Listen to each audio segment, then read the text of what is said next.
네, 반갑습니다. AP투자연구소입니다. 자, 8월 11일 오늘의 마감 증시 같이 한번 살펴보도록 하겠습니다. 자, 코스피의 경우 오늘 1.73% 강한 상승을 보였습니다. 외국인이 1,300억가량, 기관이 한 4,600억가량 매수하면서 마감이 되었고요.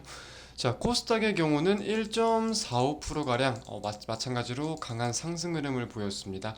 외국인이 700억, 기관이 1,000억가량 매수하는 흐름을 보였습니다.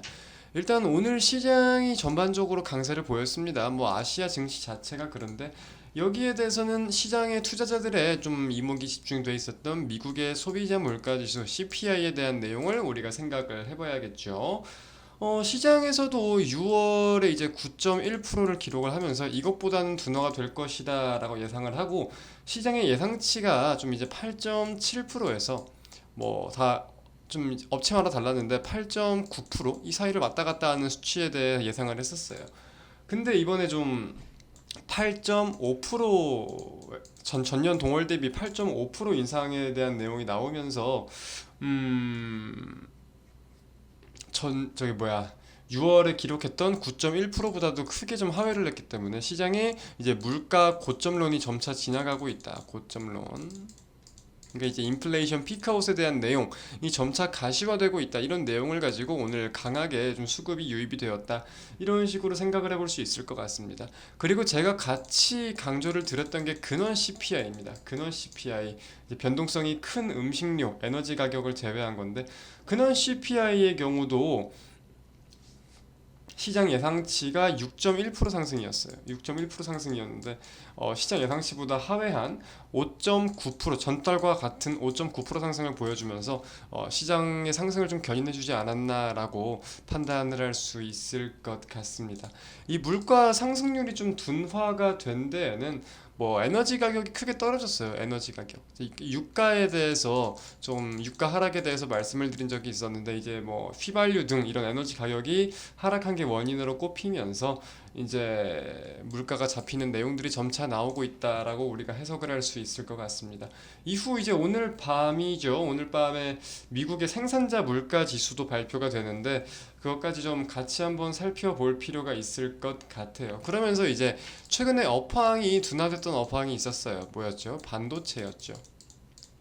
반도체. 마이크론 테크놀로지와 엔비디아의 실적에 대한 내용을 가지고 업황 자체가 조금 우려감을 가지고 하락세가 나왔었는데 이 반도체 업종들까지 반등기가 꽤나 나왔습니다. 그러면서 오늘 강세에 또 하나의 힘을 보탠 내용이 나왔다. 이렇게 좀 오늘 하루를 해석할 수 있을 것 같습니다. 이렇게 되면 우리가 긍정적으로 볼 수 있는 부분이 원래는 이 물가에 대한 내용, 경기 침체에 대한 내용을 우리가 계속해서 걱정을 많이 했잖아요. 그래서 이제 뭐 경제 지표, 고용 지표 같은 경제 지표들이 잘 나와. 잘 나온다고 하면 침체에 대한 우려감은 없지만 경기 침체가 생각보다 안 됐네. 그러면 더 빠르게 금리 인상을 할 수도 있겠네. 이런 내용들에 대한 우려감이 있었었는데 자, 고용 지표가 잘 나왔습니다. 그래서 경기 침체에 대한 내용이 일단은 조금은 멀어졌다 생각을 할 수 있는데 거기서 물가까지 잡혔다라는 게 시장에서 우려하는 내용들이 아무래도 조금 잡히는 기미가 보이긴 한다. 이렇게 우리가 생각을 할 수는 있긴 있거든요. 근데 좀 생각을 해봐야 되는 거는 뭐 제가 일전에 말씀드렸던 유럽도 그렇고 글로벌적 한국도 이제 수출 수입이 계속해서 적자예요. 지금 IMF 때보다 오늘 제가 기사를 보니까 IMF 때보다 지금 수출 수입이 적자가 더 크다라는 상황인데 이 상황들이 얼마나 지속이 될지 어떻게 조금 잘 헤쳐나갈 수 있을지 결국은 우리가 우려하는 내용도 있었지만 이미 일어난 일에 대해서도 해소를 해야 되는 내용이 있기 때문에 물론 이제 수출 수입을 보면 수출이 늘어나긴 했어요. 수출은 꾸준히 늘어나고 있는데 죄송합니다. 수입이 더 크게 늘어나는 내용이 있다 보니까 조금 이제 우려감이 있는 건데 물가가 잡히는 내용이 있다 보니까 여기에 대해서도 우리가 기대감을 가져볼 수는 있는 상황이지만 좀 꾸준히 지켜볼 필요가 있겠다. 그래서 이런 다양한 내용들 꾸준히 체크를 해봐야 될 것 같고요. 시장이 많이 올랐습니다. 엄청나게 많이 올랐어요. 최근 7월 달부터. 그래서 우리가 지금부터 단기적으로 우려를 해야 될 거는 그러면은 여태까지 좀 많이 올랐는데 여기서도 사실은 우리가 9월 FOMC에서 금리 인상을 많이 안 한다, 이제 소비자 물가 지수가 꺾인다 이런 기대감이 있던 거였잖아요. 그래서 차익 실현 매물들이 나온다거나 지금부터 더 오르는 게 아니라 혼조세를 보일 수 있는 그런 내용들도 좀 생각을 해보자 말씀을 드릴 수 있을 것 같습니다. 그러면서 환율도 좀 안정적인 흐름을 보이고, 그러니까 외국인이 좀 유입이 되는 환경이 보이지 않았나 생각이 들어요. 자, 오늘의 특징주 좀 살펴보도록 할게요. 일단 아까 말씀드렸던 반도체 업종이 조금 이제 반등이 꽤나 나왔습니다. 대표적으로 삼성전자, 그러니까 오늘 SK 하이닉스 대표적으로 두 종목 반등에 성공을 했는데, 이제 미국의 투자은행이에요. 시티그룹이라는 그 은행이 있는데, 거기서 이제 반도체 업종이 바닥이다, 마이크론 테크놀로지의 주가가 전형적인 바닥의 움직임을 보이고 있다, 그래서 이제 주가가 먼저 올라갈 수 있다, 이런 내용들 기대감이 좀 유입이 되면서 또 상승하는 모습들을 보였고요.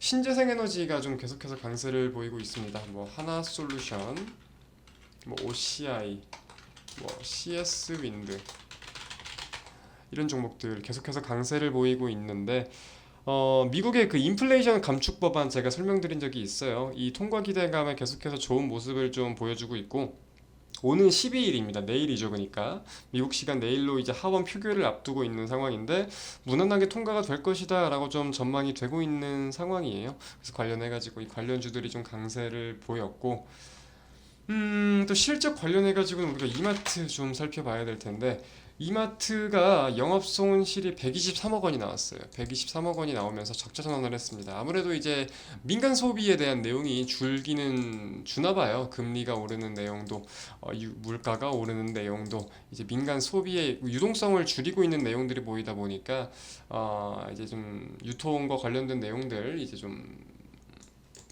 이게 하나하나 보이는 건가 좀 생각이 들기도 듭니다.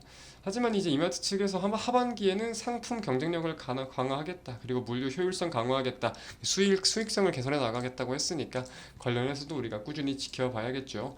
오늘의 마감 증시 영상은 여기서 마치도록 하겠습니다. 감사합니다.